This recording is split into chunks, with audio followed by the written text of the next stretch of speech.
Une photo de l'ensemble de l'équipe du FFA qui marque 15 ans d'existence. À 24 heures du lancement du film francophone d'Angoulême, tout le monde s'affaire à peaufiner les derniers réglages d'un festival qui, depuis 2008, est devenu incontournable pour les professionnels du cinéma français. C'est un peu un baromètre.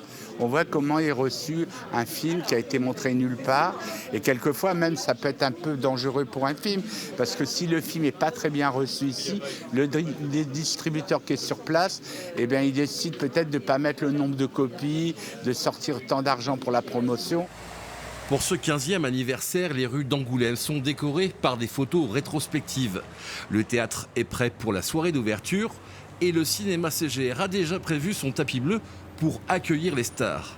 Depuis le début, le festival s'est voulu populaire en ouvrant les projections des films en compétition au public.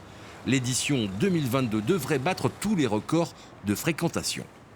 On est sur une excellente année. En fait, nous, sur le FFA, notre meilleure année, c'était 2019, juste avant le Covid. On avait vendu 2398 passes en tout sur toute l'édition.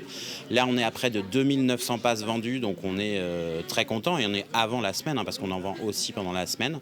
Donc effectivement, on est sur une très bonne année, notre meilleure qu'on ait jamais eue depuis 15 ans. Un festival qui est ouvert à toutes les bourses. Grâce au pass 10 films, chaque entrée revient à 2,50 €.